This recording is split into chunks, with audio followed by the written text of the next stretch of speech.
राजस्थान में मारो राजस्थान तो आप लोग राजस्थान, बट आप लोग धंधो तो नहीं किया आपने। हाँ, बिजनेस सब ठीक चले तो मेरा धंधा, ठीक ना चले तो तेरा धंधा, ठीक चले तो मेरा धंधा, नहीं चले तो अपलाइन का धंधा, कंपनी का धंधा।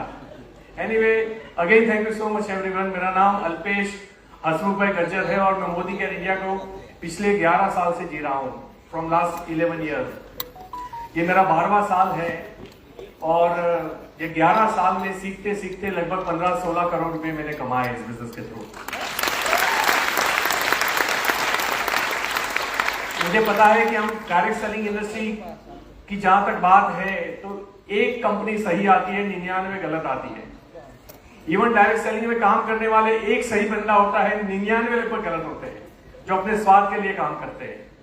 और यही एक्सपीरियंस लेके हम लोग बैठे होते हैं ऐसे माहौल में, तो हमें सबसे पहले ये लगता है, बाजू वाले को पूछते सही में कमाया है इसने, डेफिनेटली ये डाउट होता है, राइट ना। तो कोई बात नहीं, मेरा जब सेकंड सेशन आएगा मैं अपनी पीपीटी में इनकम टैक्स डिपार्टमेंट के स्क्रीनशॉट लेके आया हूं। पिछले 8 साल से 2 करोड़ मेरी, किसी के अंदर पेशेंस नहीं है।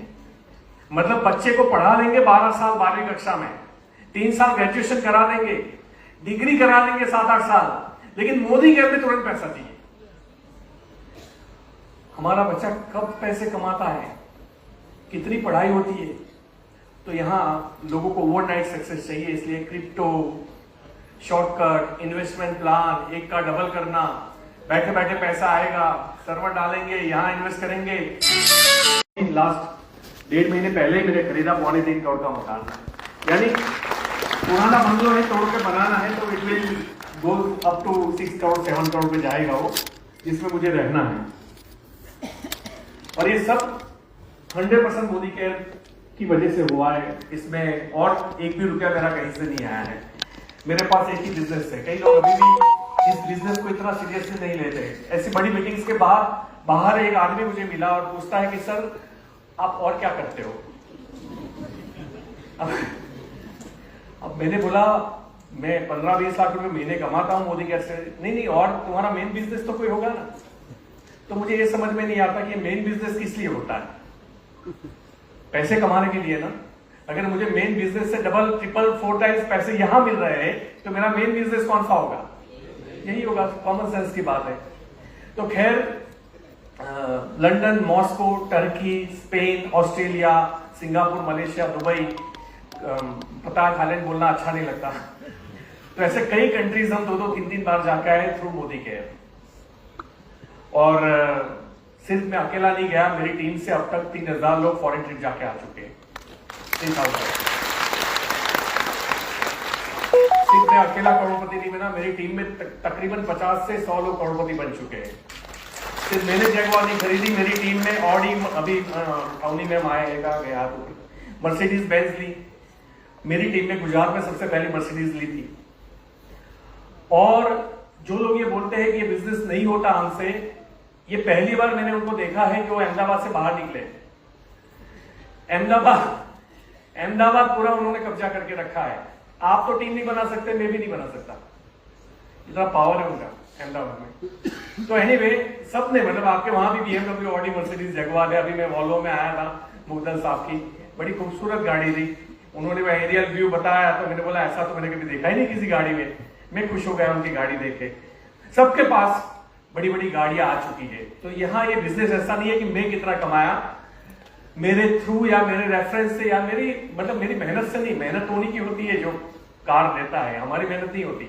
मैं कभी उसका श्रेय लेना भी नहीं चाहूंगा। ये 100% उनकी खुद की मेहनत है कि मर्सिडीज आई। टीम में 2 मर्सिडीज, 2 जगुआर, 2 BMW और 2 ऑडी है। तो इतना आ चुका है। और 400 कार्स आ चुकी है, और जिसमें से 300 कार 400 में से महिलाओं ने खरीदी है। अब सोचिए, मतलब सरकार से लेके एनजीओ हमेशा महिला के एम्पावरमेंट की बात करती है ना। वुमन एम्पावरमेंट आपने शब्द बहुत सुना होगा। ये इकलौती कंपनी है मोदी केयर, ये इकलौते शख्स है जो वुमन एम्पावरमेंट को सही में सार्थक करके दिखाया है। इस कंपनी की सर्वोच्च कमाने वाली महिला भी व्यक्ति भी महिला है। Right, doctor Surekha Bhargava ma'am जो मेरी अपलाइन है, मैं उनको नमन करता हूं। तो आप सोचिए इस बिजनेस में इतना पावर है, लेकिन प्रॉब्लम कहां है? हमारे एक्सपीरियंसेस, हमारे अनुभव, और हम जो भी बनते हैं हमारे एनवायरमेंट से बनते हैं, ये तो आप मानते हो कि नहीं? और उस एनवायरमेंट से जब एक बार बन जाते हैं ना, तो उसको चेंज करना बड़ा मुश्किल होता है।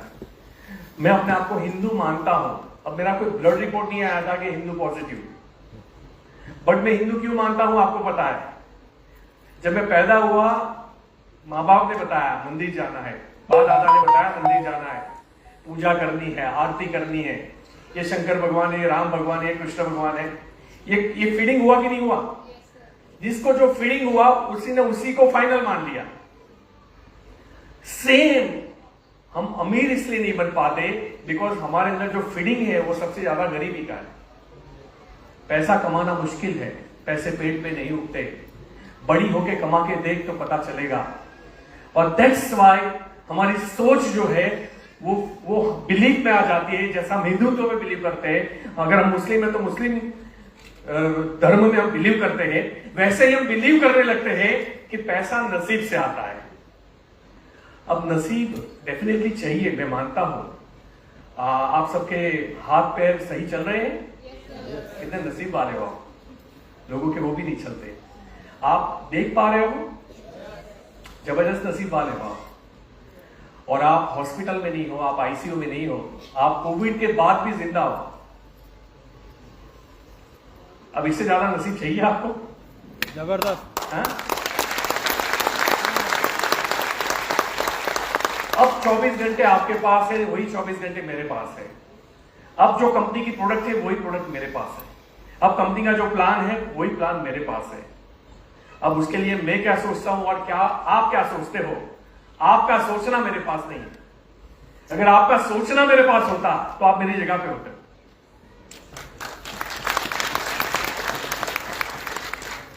दुनिया में कहा जाता है कि 95%, 90% या 80% जो एक्सपेंसेस होते हैं एजुकेशन के पीछे, वो हमेशा टेक्निकलिटी के पीछे होते हैं, किसी सब्जेक्ट में माहिर बनाने के लिए होते हैं, जबकि जरूरत होती है फेलियर को हैंडल करने की सीख। और उसके लिए कोई स्कूल नहीं है। कोई भी स्कूल कॉलेज आपको किसी सब्जेक्ट में मास्टर बना सकती है, लेकिन सक्सेस की कोई कॉलेज नहीं है। और बाय द वे आप डायरेक्टली इनडायरेक्टली आप सक्सेस की कॉलेज में आके बैठे हो। यहां ये नहीं सिखाया जाएगा कि माल कैसे बेचना है, यहां ये सिखाया जाएगा कि जिंदगी को कैसे जीना है और जिंदगी को कैसे जीतना है, और बुरे से बुरे वक्त के अंदर अपना एटीट्यूड कैसा होना चाहिए। That's it. तो वर्ल्ड का 95% पैसा वहां खर्च होता है जहां नहीं होना चाहिए, जबकि जीत के अंदर एटीट्यूड सबसे बड़ा रोल निभाता है। दृष्टिकोण जिसे बोलते हैं, नजरिया जिसे बोलते हैं।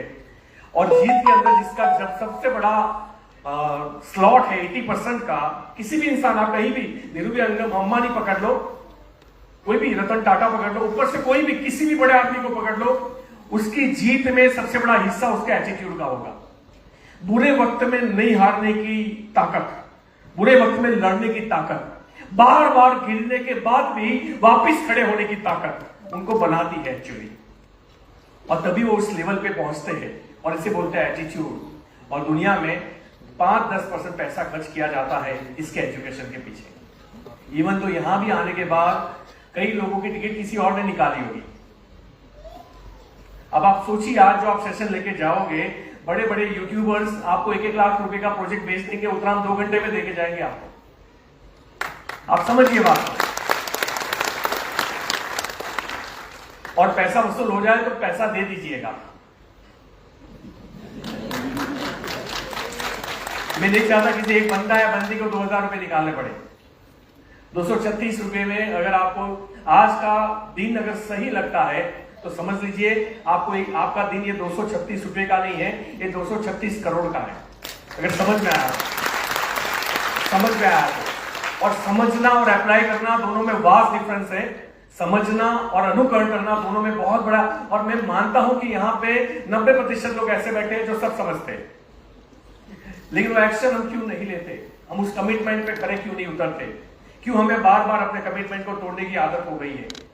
क्यों हम बार बार ब्लेमिंग गेम में जाते हैं, क्यों हम बार बार रिस्पॉन्सिबिलिटी में जाते हैं। एनीवे, जिन लोगों को ये लगता है कि मेरा ये नसीब से हुआ है, तो मैं आपको मेरे नसीब के बारे में बताना चाहूंगा 15-20 मिनट।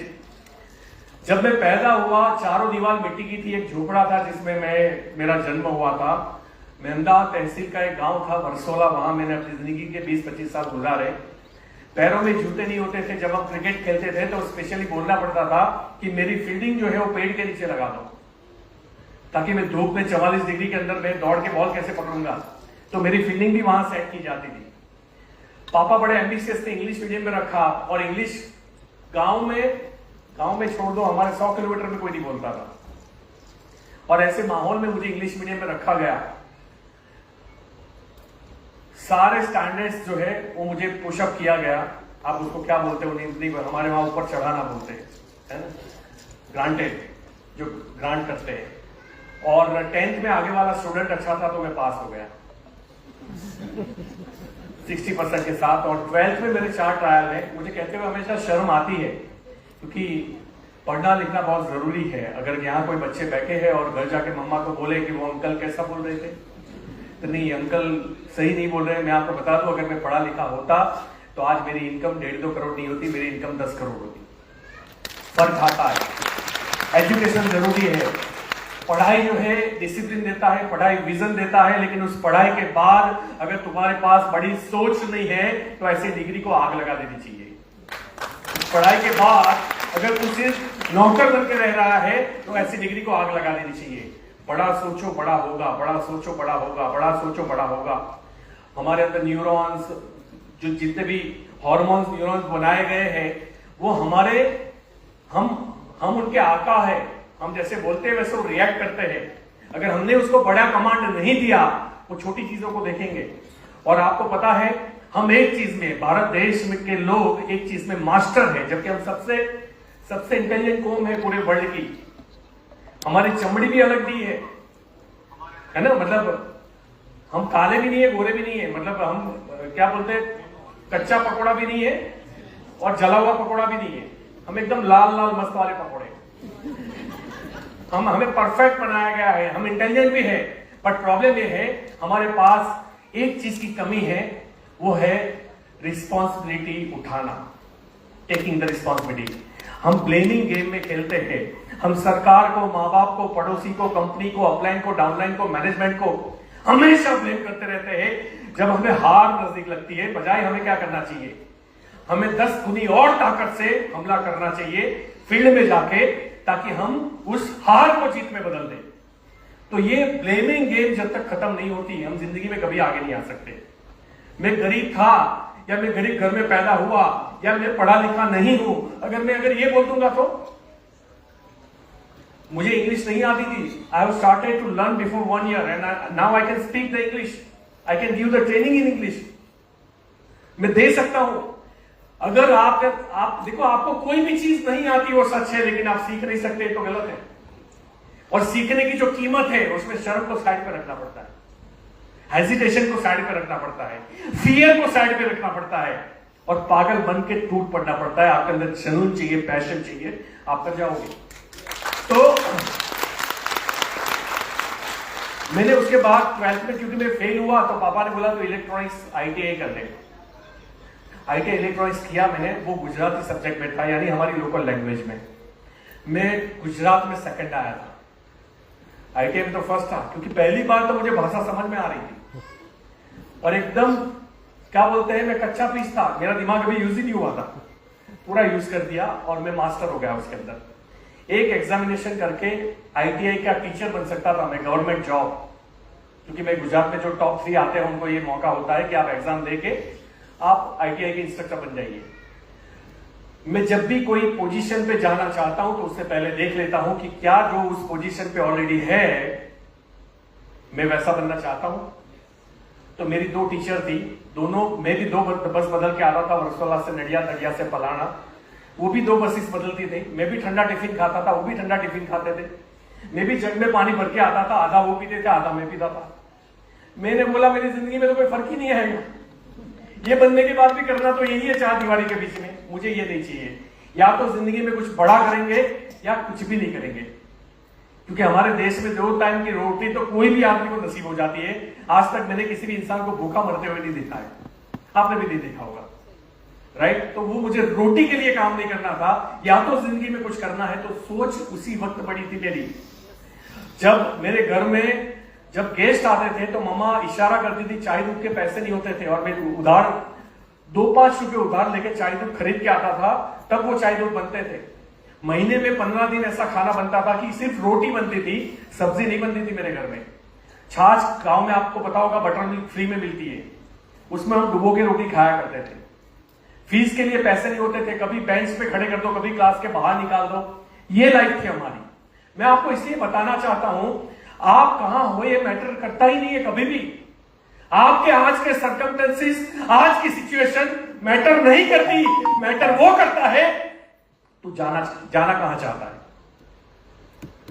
तू करना क्या चाहता है, तू बनना क्या चाहता है। और अगर ये अभी तक क्लियर नहीं है ना तो कोई ये जिंदा लाश है। जिंदा रहना और जिंदगी होना दोनों में फर्क है। इस देश में 80% लोग जिंदा है, बस जिंदगी नहीं है उनके अंदर। और मैं नहीं चाहता हूं कि इतनी खूबसूरत जिंदगी जिसको हमें अप्रिशिएट करना चाहिए, जो अचीवमेंट से भरी हुई है, मेहनत से भी भरी हुई है, मजा से भी भरी हुई है, कलरफुल है, उसको हम ब्लैक एंड व्हाइट ना बनाए सिर्फ घर में बैठने के लिए, आलस करने के लिए, क्योंकि कोई मुझे मना कर देगा, मेरी टीम बनती है टूट जाती है, मेरा चलता नहीं है, धंधा चलता नहीं है। बात नहीं है, ये सिर्फ मोदी की बात नहीं है।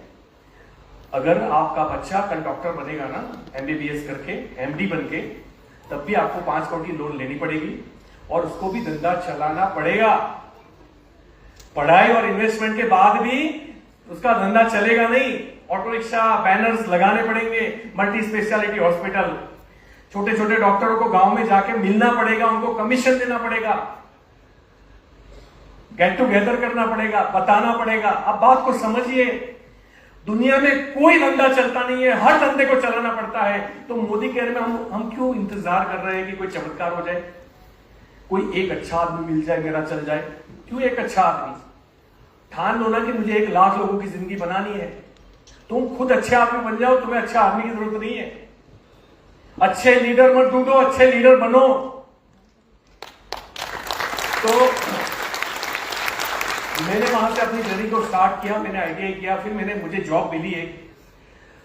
जॉब पता नहीं मेरे मूड में तो नहीं आ रहा था कि जॉब करूं, लेकिन बिजनेस के लिए भी तो पैसा चाहिए, वो भी तो नहीं था। और क्या बिजनेस करूं, कोई एक्सपीरियंस नहीं था, खानदानी कोई एक्सपीरियंस नहीं था। कहीं से मुझे नौकरी मिल गई और अच्छी जॉब थी। मैं एक कंपनी में इंजीनियर था, दिल्ली की, बायोनिक्स इंजीनियरिंग करके, जिसमें मुझे PCU acid PCU machine repair करने थे।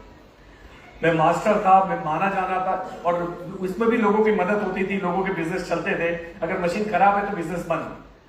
मैं रात को 1-1, 2-2 बजे हाईवे पे जाके मशीन रिपेयर करता था, इसलिए नहीं कि मुझे एक्स्ट्रा पैसा मिलता था, बस कोई एक्स्ट्रा इंसेंटिव नहीं था, सिर्फ एम्पथाइज था मैं। मुझे ऐसी फीलिंग्स थी कि अगर मैं नहीं गया तो उसका पूरी रात और कल तक बिजनेस बंद रहेगा। और उस जमाने में उनका हाईवे पे कलेक्शन 1-1, 2-2 हजार का रहता था। हमेशा जब आप औरों का सोच के काम करते हो तो आपको मरते दम तक अपने बारे में सोचने की जरूरत नहीं पड़ती। दुख की बात यह है, यहां हर इंसान अपने बारे में पहले सोचता है, जबकि उल्टा है। और ये करके देखिएगा, आपको पता चलेगा। मैंने कहीं से मुझे 75,000 रुपए उधार मिले और मैंने बिजनेस स्टार्ट किया उसी PCU मशीन का। मैं इंडिया का टॉप का सेलर था, मेरा 7-8 करोड़ का एनुअल टर्नओवर था। उस झोपड़े से मैंने पहले किराए पे ऑफिस रखी थी, मैंने एक ऑफिस नडियाद में खरीदी, 3 दुकानें मैंने बड़ौदा में खरीदी, घर खरीदा, कार खरीदी। ये जितना बोल रहा हूं इतना आसान नहीं था पहली बार। इसमें भी ग्राफ ऐसा था, मतलब कर्जा होना, फिर निकलना, फिर कर्जा होना। तो ऐसा नहीं है कि कोई भी जब आपको कहानी बताई जाए तो आप सिर्फ सक्सेस की तरफ। एक बड़ी सक्सेस के लिए आपको 100 बार फेल होने के लिए तैयार रहना चाहिए, ये पता है आपको। आज सचिन तेंदुलकर हाईएस्ट रिकॉर्ड है ना रन का, सेंचुरीज का, फर्स्ट क्लास क्रिकेट स्कोर में, राइट। उनके पास एक और रिकॉर्ड है हाईएस्ट, 0 में आउट होना, सबसे ज्यादा वही हुए। लेकिन उसकी तरफ नजर नहीं जाएगी। जब आप एक बार सफल हो जाओगे, लोग आपके फेलियर को देखना बंद कर देंगे। आज अब्राहम लिंकन की फोटो जो है वो डॉलर पे छपती है, इसलिए नहीं कि वो 10 बार जिंदगी में हारे थे, उनको नौकरी से निकाला था, बिजनेस में फेल हुए थे, उनकी फियांस उनको छोड़ के चली गई थी, उनको पागलपन का दौरा पड़ा था, डिप्रेशन का दौरा पड़ा था। इसलिए नहीं, इसीलिए क्योंकि वो अमेरिका के राष्ट्रपति बने। एक जीत का इंतजार होता है पूरी लाइफ में, एक जीत के लिए अगर हम हार को फेस करने के लिए तैयार नहीं है। मुझे याद है किसी पत्रकार ने उनको पूछा था कि आपको डर नहीं लगा? बोले किस बात का डर? बोले आप 14-15 इलेक्शन हार चुके थे, देन ऑल्सो आप अगेन खड़े हुए, तो आपको फियर नहीं था कि आप एक बार और हार जाओगे? उसने एक बात बोली थी, जो अगर मोदी केयर में जीतना है तो आपको गांठ बांधनी पड़ेगी, और वो बात थी, भाई साहब मैं कैसे डर था, जीत मेरी मंजिल थी और हार मेरा रास्ता था। कोई फर्क नहीं पड़ता कितनी भी हार आ जाती, जब तक जीत नहीं आती मैं रुकने वाला नहीं था। एंड दैट्स वाई डॉलर के ऊपर आज उनकी फोटो छपती है।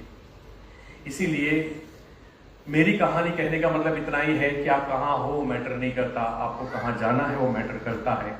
और उसके लिए आप कितने प्रतिबद्ध हो, कितने कटिबद्ध हो, आप कितने कमिटेड हो, आप कितना कंफर्ट जोन से बाहर आके काम करते हो, ये इंपॉर्टेंट है। मैंने ऑलवेज लोगों को बोला है कि जैसे अब आज मुझे क्या है, मैं पैसे कमाऊं ना कमाऊं, दोनों कंडीशन में कोई फर्क नहीं पड़ता। ये 24-25 की मेरी इनकम है, अभी कल ही मैंने 26 ईयर्स इनकम टैक्स का निकाला, 1.71 करोड़, मतलब लगभग 2.25 करोड़, ठीक है। अब डिवाइड कर लेना 12 महीने की कितनी होती है। और ये मेरा एक पैन कार्ड है, फैमिली की आईडी नहीं बताई मैंने, फैमिली की आईडी में और 25-30 लाख रुपए आते हैं, तो वो मैं काउंट नहीं कर रहा हूं।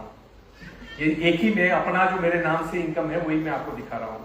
मैं आपसे बस इतना कहना चाहता हूं कि मैं चाहूं तो आराम की जिंदगी जी सकता हूं, कोई मुझे बोलने वाला नहीं है, यहां कोई बॉस नहीं होता।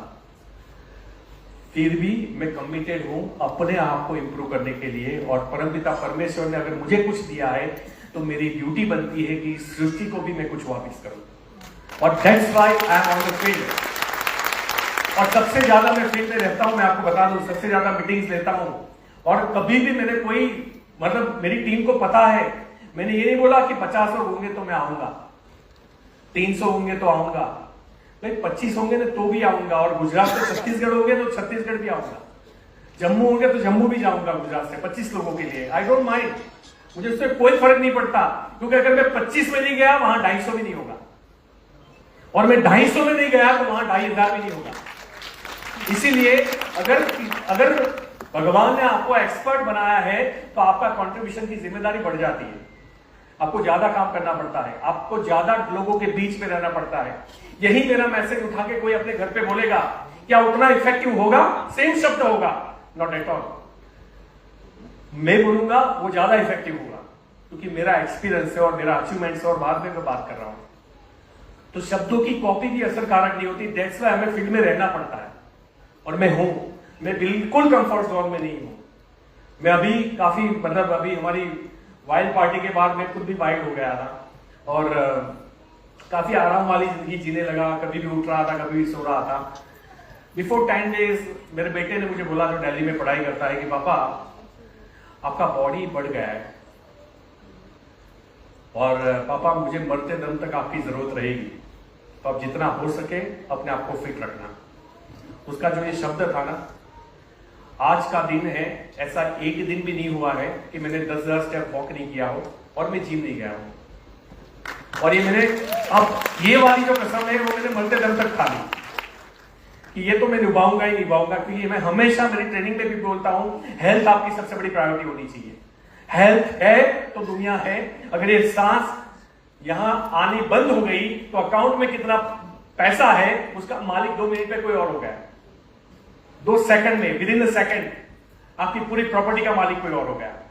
तो आप अगर ये समझ रहे हो कि हर जगह कमिटमेंट की जरूरत होती है, चाहे बिजनेस की बात हो, पैसे बनाने की बात हो, हेल्थ बनाने की बात हो, हर जगह आपको अनकंफर्टेबल सिचुएशन में जाना पड़ता है। और जिस दिन आपको जंग लड़ने की आदत हो जाती है, जिस दिन आपको अंदर से ये फील होता है कि कुछ भी हो जाए, अब मुझे अच्छा लगता है जितनी बड़ी चैलेंजेस आती है, तो मैंने अब कमिटमेंट स्टार्ट किया। इवन तो आज मैं अभी 1 घंटा सुबह में दौड़ के आया हूं, यहाँ पे मैं होटल में था और होटल के अंदर दौड़ा मैं, एक घंटा पूरा लॉबी थी उसके अंदर। तो बाकी जो मैंने बचा अभी 3-4 हजार स्टेप्स बाकी है, वो मैं अभी एयरपोर्ट पे चल दूंगा। हो गया।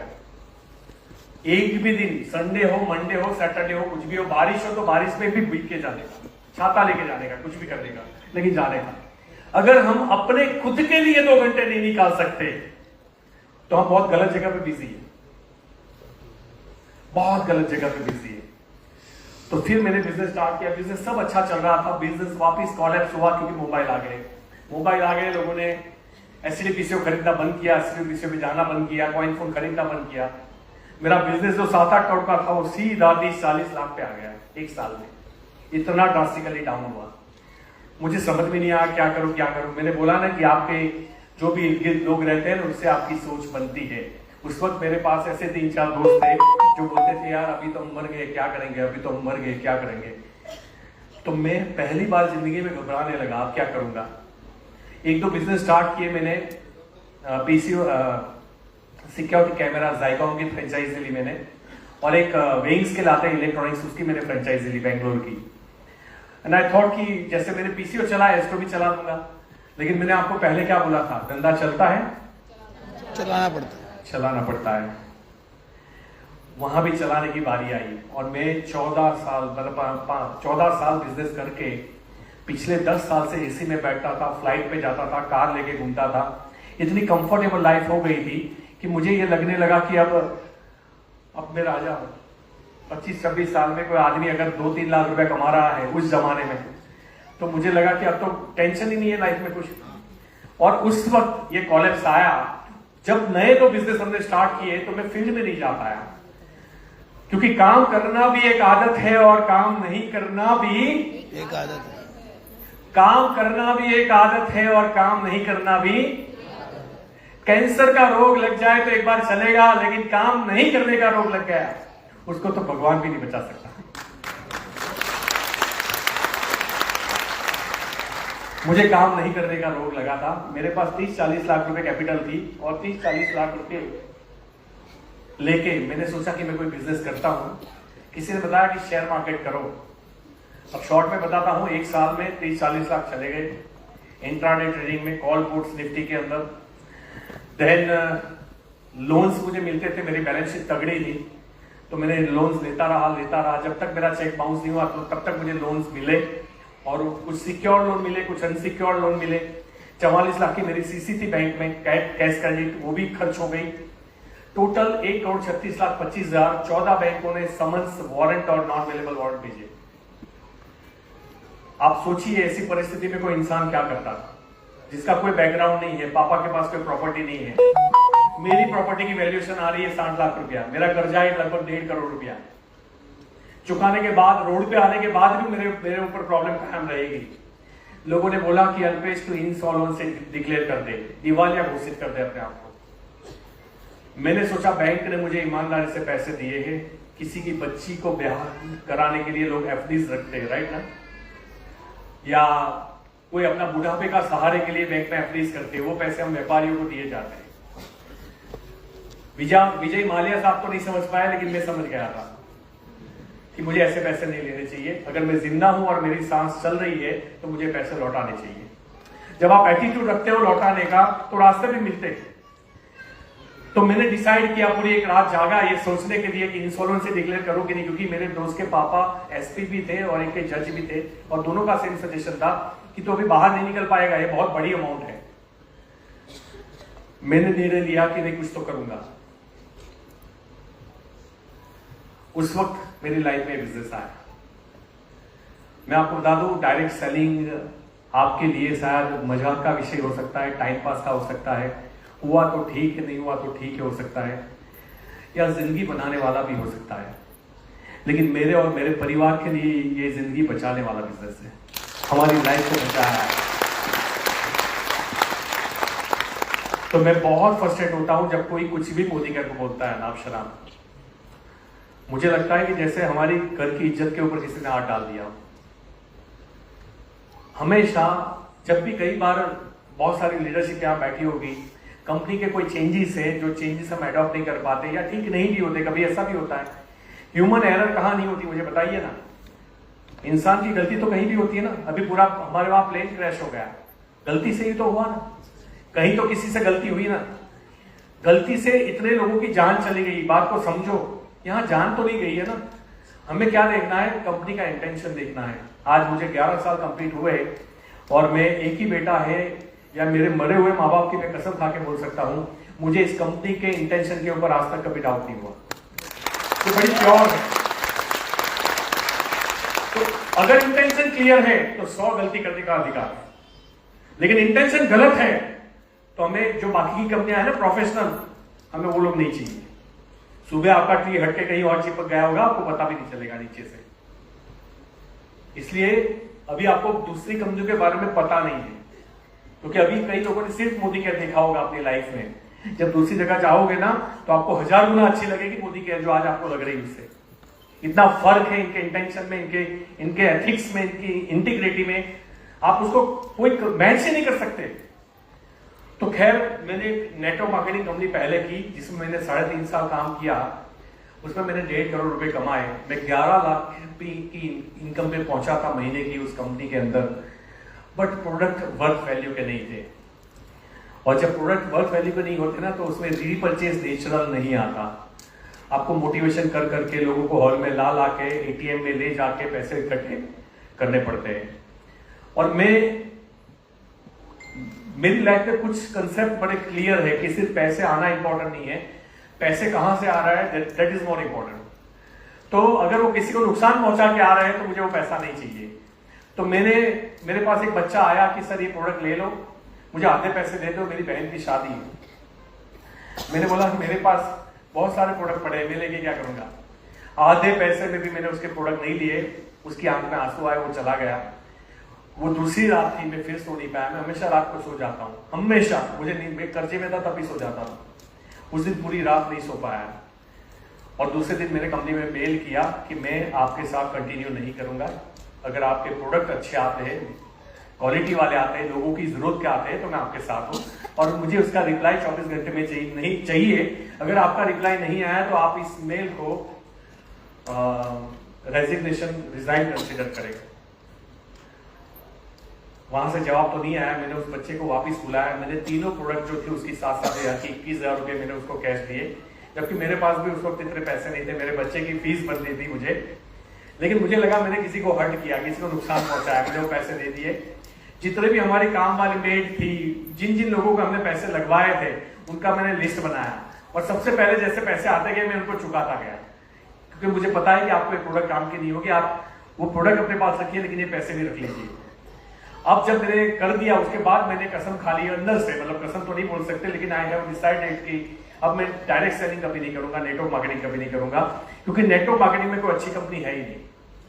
अब जबकि 1.5 करोड़ रुपए कमा लिए थे, कर्जा मेरा 1 करोड़ 36 लाख का रहा, तो लगभग आधा कर्जा मैंने चुका दिया था। बाकी के पैसे घर चलाने में, बिजनेस में, डेवलपमेंट में जाते हैं कि नहीं जाते। तो पूरा कर्जा नहीं उतरा था, कर्जा तो था मेरे ऊपर, लेकिन अब मेरा रेपो भी वापस आ चुका था। मेरे पास दोस्त भी थे जो मेरे ऊपर अभी भी पैसा लगाए। तो मैंने 20-25 लाख रुपए इकट्ठे करके मैंने एक nest corporation private limited company start की। और उसके अंदर मैंने कोरिया से एक कंटेनर मंगवाया जिसमें आरओ वाटर प्योरीफायर और कुछ प्रोडक्ट्स थे, जो आज हम वो जो वाटर फिल्टर जग है ना, वो मैं तब बेचा करता था 2012 में। अब मैंने डिसाइड किया कि अब मैं ट्रेडिशनल बिजनेस करूंगा। इंडक्शन स्टोव मैंने मंगवाए। हुआ क्या, उसमें माल है तो कस्टमर नहीं है, कस्टमर है तो माल नहीं है, उधारी का प्रॉब्लम, अगला माल भेजो पिछला पैसा आएगा।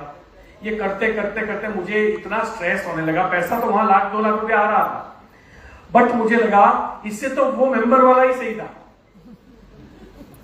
उसमें कोई टेंशन नहीं था। बस मैंने वो सही कंपनी नहीं पकड़ी, है मेरी गलती है। चलो एक बार चेक कर लेता हूं कि कोई मुझे सही कंपनी मिल जाए जिस हिसाब से मैं सोचता हूं। आप नहीं मानोगे, आपके पास मोदी केयर कैसे आया मुझे नहीं पता। कोई डेमो करने आया, किसी ने प्रोडक्ट दिया, आपको प्रोडक्ट अच्छा लगा, या मौसी, चाची, चाचा, भाई ने दे दिया, किसी ने फोर्सफुली दे दिया, किसी ने प्यार से दे दिया, कोई अभी जुड़ा नहीं है।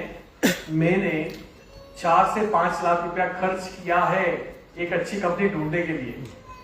हम बेंगलोर गए, हम दिल्ली गए, हम चेन्नई गए, हम मुंबई गए, और जितनी भी प्रोडक्ट बेस्ड कंपनियां थी उसको हमने उनके प्रोडक्ट भी लिए, प्लान भी देखा, कंपनी का बैकग्राउंड भी चेक किया, और मेरी नजर आके 2 कंपनियों पे टिकी।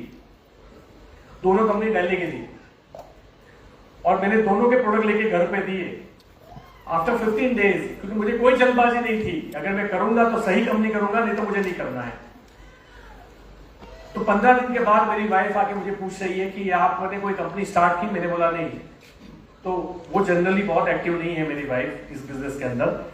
तो मैंने उनको पूछा कि आप क्यों पूछ रहे हो? तो बोले नहीं, आप जो प्रोडक्ट लाए थे ना मोदी केयर वाले, वो बहुत अच्छे हैं, तो आप कंपनी कोई भी करना, मुझे मोदी केयर के प्रोडक्ट लाके देना।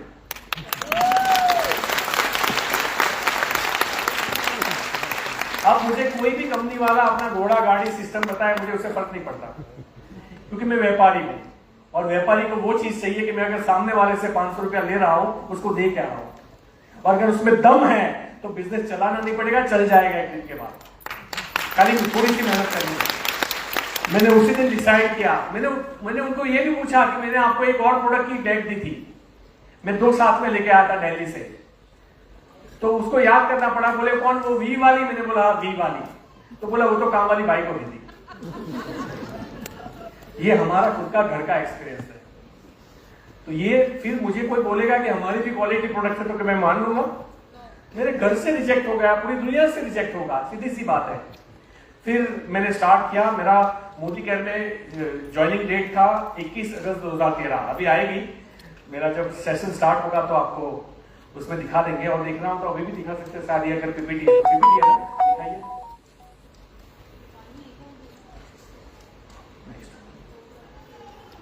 कौन सी डेट ऑफ ज्वाइनिंग? ठीक है, अब 13 खत्म हो गया, समझ लो अगस्त। 21 अगस्त महीने का मेरा चेक था 1,65,000, 10-11 दिन का।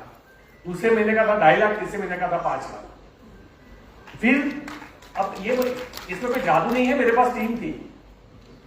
वो टीम थी ना पुरानी, वो सब मेरे साथ आए। तो ये सब उनकी मेहरबानी से हुआ। मेरे पास तो कुछ लोग सोचेंगे नहीं मुझे भी 3 महीने में चाहिए, ऐसा नहीं आता। वो 3 साल की जो पहले मेहनत थी ना, तो ये 3 साल के बाद के चौथे साल का चेक आप मान सकते हो एक्चुअली। आप समझे? तो थैंक यू सर।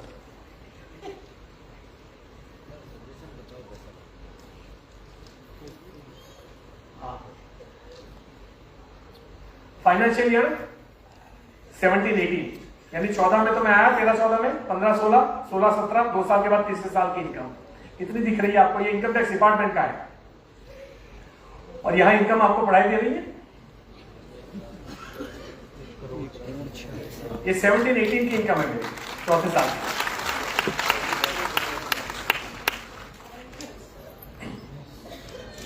ये 18-19,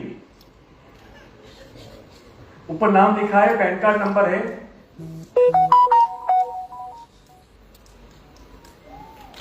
ये कोविड से 1 साल पहले 1,64,00,000, 19-20 और 20 मार्च से आपको पता होगा कोविड स्टार्ट हुआ था। तो कोविड में इनकम बढ़नी चाहिए, कम होनी चाहिए? कम होनी चाहिए ना। 1,94,00,000। इसमें अल्पेश गज्जर की ताकत नहीं है, इसमें मोदी केयर की प्रोडक्ट की क्वालिटी की ताकत है, और मोदी केयर की प्रोडक्ट की रेंज की ताकत है। क्योंकि यहां कोई मोटिवेशन नहीं चल रहा था, कोई मीटिंग नहीं चल रही थी, देन ऑल्सो हमने हाईएस्ट बिजनेस मारा था। उसके बाद 21-22, 1,93 lakhs। अब जैसे ही कोविड खत्म हुआ, सब लोग अपने अपने काम पे लग गए, और जो मोदी केयर वाले थे वो बिल्कुल काम पे नहीं लगे। उसका मुझे नुकसान हुआ 40 लाख का, 1,54,00,000। अब कई लोग सोचते हैं कम हो गया। अच्छा, मैं आपको पूछूं कि ऐसा कम आएगा, चलेगा?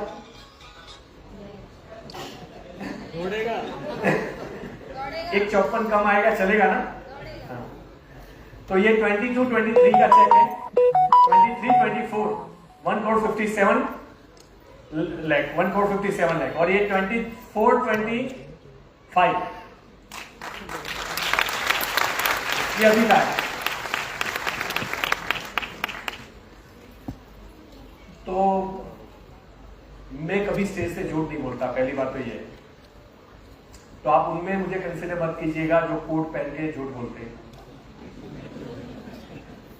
ठीक है, इसलिए मैं ट्रांसफर मैं इसलिए नहीं दिखा रहा हूँ मैं कमा रहा हूँ, मैं इसलिए दिखा रहा हूँ ताकि आपको भरोसा हो कि इस धंधे में पैसे आते हैं और आप भी ले सकते हो।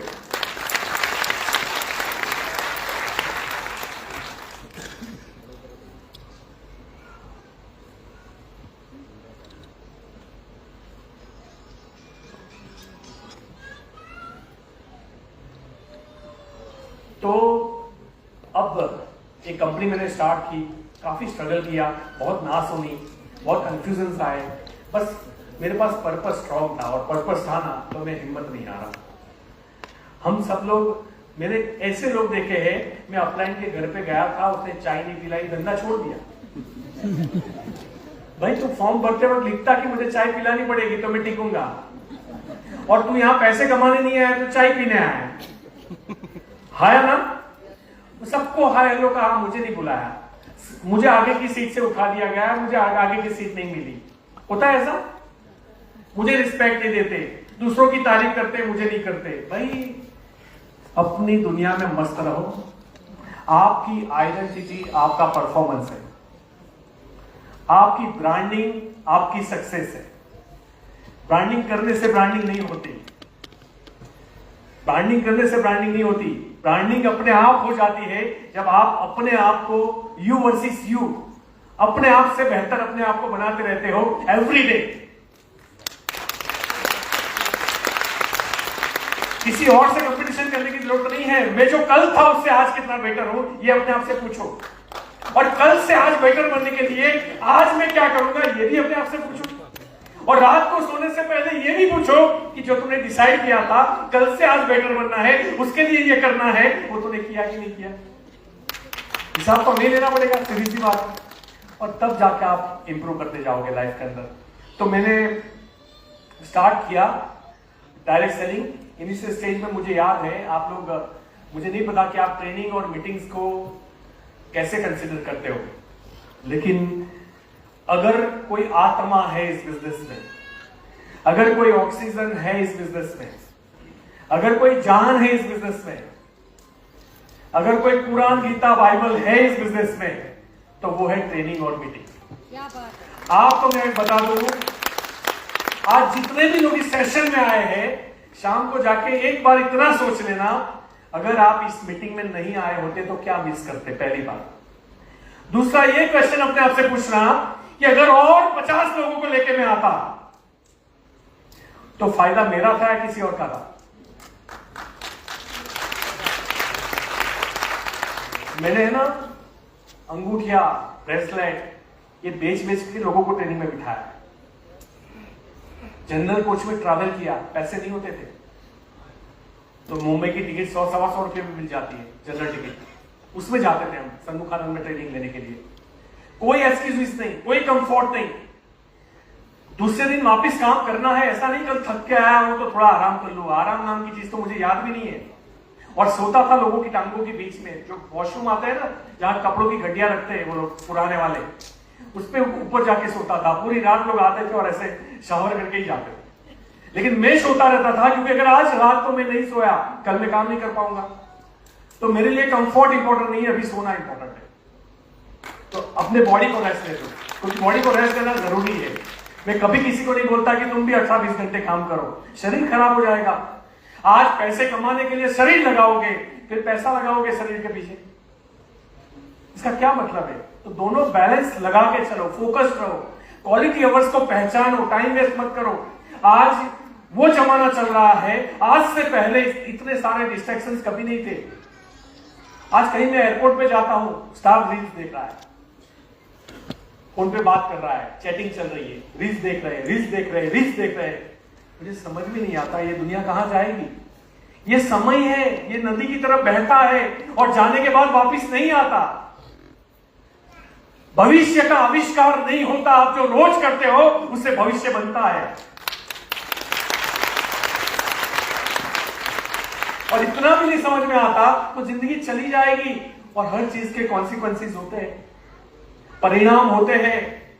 करने का परिणाम आज जो मैं आपके सामने हूं वो मेहनत करने का परिणाम, नहीं हारने का परिणाम।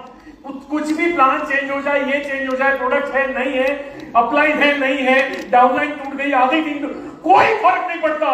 कंसिस्टेंसी, लगातार लगे रहना, परसिवरेंस, और ये लगे रहो मुन्ना भाई की वजह से ये लाइफ मिलेगी जो आज हमारे पास है।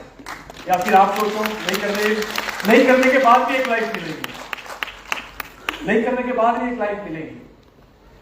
तो बहुत स्ट्रगल किया। मैं आज गोल्ड नहीं पहनता, उसका रीजन यही है, मुझे एक ब्रेसलेट बहुत प्यारा था, मैंने दुबई से खरीदा था जब बिजनेस करता था। बेटे की फीस भरनी थी, दिल्ली पब्लिक स्कूल में एडमिट करवाया था उसको, तो लाख रुपया कुछ चाहिए था उस वक्त। तो लोगों ने, दोस्तों ने बोला कि अभी तू 1.5 करोड़ कर्जे में है, क्या करेगा बेटे को ऐसे एडमिशन रखे, किसी नॉर्मल स्कूल में रख दे। आप उसको हाइट ऑफ कॉन्फिडेंस बोल सकते हो, आप जो सोचते हो ना वैसा ही होता है। तब मैंने मेरे दोस्तों को जवाब दिया था, मेरा टाइम वापिस आ जाएगा, मेरे बेटे का टाइम वापिस नहीं आएगा। और अब तो 12th वो उसी स्कूल में पढ़ के अभी वो यूपीएससी की प्रिपरेशन के लिए दिल्ली रह रहा है। छोटा है, 18 साल का है, 19 साल का है, अभी फर्स्ट ईयर में कॉलेज के। लेकिन अगर मैंने उस वक्त वो डिसीजन नहीं लिया होता, इतना पॉलिश्ड है, उसको उससे बात करके आपको लगेगा ही नहीं कि मेरा बेटा है। इतना पावरफुल है, इतना धार्मिक है, इतना संस्कारी, आप सोच भी नहीं सकते। मतलब मुझे सुधारने में सबसे ज्यादा हाथ उसी का है। तो मुझे पहले भी पापा मिले थे, बाद में भी पापा ही मिले, तो अभी मैं वो बेटे वाला लुत्फ उठा नहीं पाया। उसने अभी कोई ऐसा काम ही नहीं किया मैं उसको डांटूं। प्रॉब्लम ये है, मैं बोला बेटा कभी तो कुछ ऐसा कर कि मैं एक बार डांट लूं तुझे, तो ऐसा काम है उसका। लेकिन वो, अगर मैंने वो नहीं किया होता तो क्या होता। तो उस वक्त मुझे लगा, मैं आपको बताता हूँ, बिजनेस को डेवलप करते करते, ट्रेनिंगों में लोगों को बिठाते बिठाते, लेकिन उसी से लोग एक्टिव हुए, उसी से लोग डुप्लीकेट हुए, उसी से लोग सीरियस हुए, उसी से जो लोग छोड़ने वाले थे उन्होंने वापस पकड़ा बिजनेस को और वो वापस टिक गए। ऐसे बहुत लोग थे कि सर आपने बोला था ना कि अब 3 साल वेट कर लो, इसलिए बाकी आज मैं छोड़ने आया था। और वो व्यक्ति आज की डेट में मेरी टीम में 2-3 लाख रुपया कमा रहा है, एक ट्रेनिंग की वजह से। आप सोचिए, ट्रेनिंग मीटिंग्स को आप कभी भी लाइटली मत लीजिए, और किसी चीज में अगर हिसाब नहीं करना है तो खाली ट्रेनिंग मीटिंग में मत करना, कभी मत करना। कितना खर्चा होता है, कैसे होता है। आपको एक छोटी सी दुकान भी खोलोगे ना, उसका बिजली का बिल आता है 5-10 हजार रुपया। ऑटो भी खरीदते हो तो पेट्रोल डलवाना पड़ता है, मेंटेनेंस आता है उसका, हर चीज में खर्चा होता है जब आप धंधा करते हो। तो ये तो बहुत माइनर है, ये तो कुछ भी नहीं है।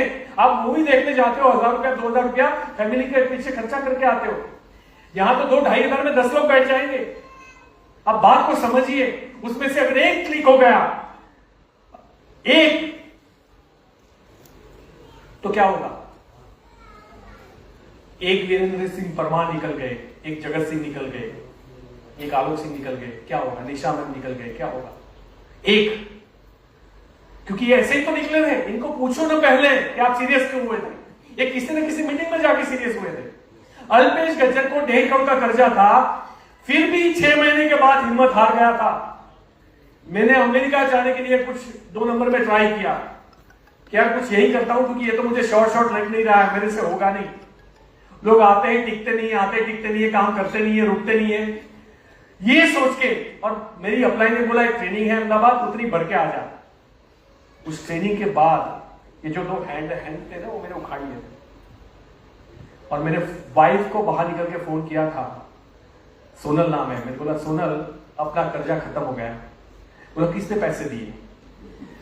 मैंने बोला किसी ने नहीं दिए, बट हो जाएगा। फिर मुझे ये ट्रेनिंग की ताकत समझ में आई जिस दिन मेरे ऊपर उस ट्रेनिंग ने असर की। साइकोलॉजी, जो मुझे तीखा लगता है ना वो आपको तीखा ही लगेगा, जो मुझे मीठा लगता है वो आपको मीठा लगेगा। तो इतनी अकल तो हमारे अंदर होनी चाहिए कि जो आपको असर होती है ना इस मीटिंग की, वही असर आपकी टीम को भी होगी। फर्क पड़ता है। और ऐसी ट्रेनिंगों में आप ये मत समझना कि सिर्फ आपको जरूरत है, ऐसी ट्रेनिंगों की जरूरत हमें भी होती है, हम पे भी असर करती है ऐसी ट्रेनिंग। फर्क पड़ता है और इंप्रूव होने के लिए, और बेहतर होने के लिए। इसीलिए ट्रेनिंग मीटिंग्स को कभी भी लाइटली ना ले, माहौल बनाए, टीम वर्क करे, सब अपना अपना कस्बा अलग ना बनाए, क्योंकि आपके पास इतनी बड़ी लीडरशिप है। अगर सब लोग मिलकर एक मीटिंग करेंगे तो ये हॉल भरना तो आसान है। और अगर आधी टीम 5 लोगों को सुनेगी, आधी टीम दूसरे 5 लोगों को सुनेगी, इससे अच्छा है पूरी टीम 10 लोगों को सुने। कौन सा व्यक्ति किसको इंप्रेस कर जाए हमें क्या पता। तो टीम वर्क का अपना फायदा होता है। ऑलवेज टीम वर्क कीजिए, साथ में रह के कीजिए। ऐसा नहीं मैं पावरफुल हूं मैं अलग करूंगा। अभी आप पावरफुल हो तो नवाजा है परमपिता परमेश्वर ने आपको। आप दुनिया का भला करने के लिए हो, अलग करने के लिए नहीं बने हो। और अगर मुझे अलग करना होता तो आज मैं यहां होता ही नहीं। यार मेरी टीम कहां है? 2-4 लोग आए मेरी टीम के, और रोनी मैडम आए, 3-4 लोग आए बस। ये 4 लोगों के लिए मैं थोड़ी आया हूं। मैं इसलिए आया हूं कि आपकी जिंदगी बेहतर बने। मुझे कोई फर्क नहीं पड़ता उसमें से मुझे पैसा आएगा कि नहीं आएगा। और जब कोई भी इंसान ये सोचना स्टार्ट करता है उसकी जिंदगी में बरकत तभी आती है आगे जाके।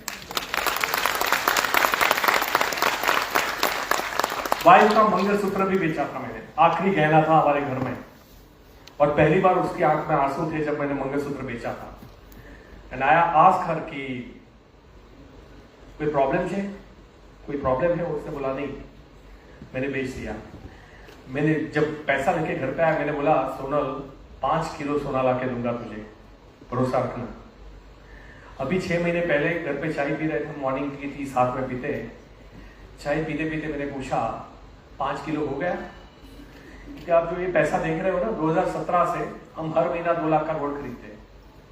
हर महीना 2 लाख का गोल्ड खरीदते हैं। तो आप समझ लो हर साल 25 लाख।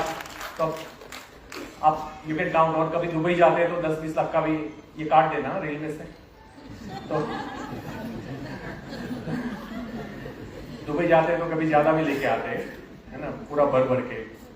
तो हमारी हर टीम के हाथ में गोल्ड होता है क्योंकि मैं खुद ही थमा देता हूँ, देखिए भी तुम मेरा ये लेके जाना, तुम ये लेके जाना, तुम ये लेके जाना, वैसा है। मेरी टीम भी सोचती है कि हमें मिल जाए, बस ये भूल जाए कि हमारे पास है।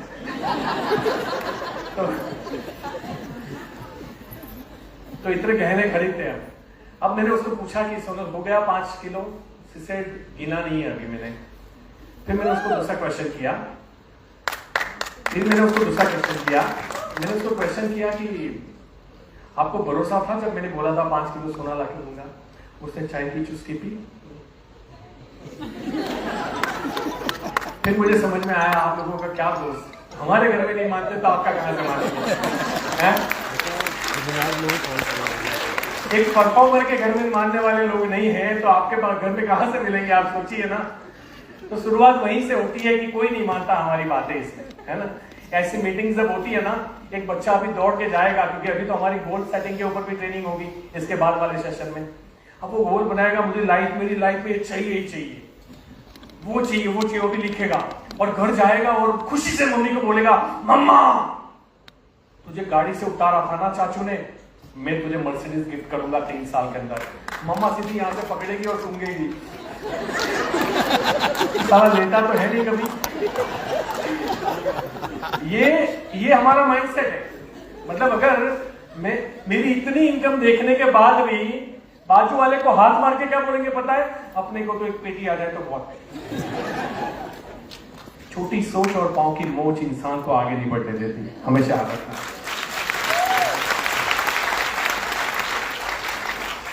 देखो 236 में अब इतना ही मिलेगा, तो 112 118 हो गया, 118 में वापस देने आ रहा हूँ, राइट। तो thank you so much again, हम लोग मिलते हैं।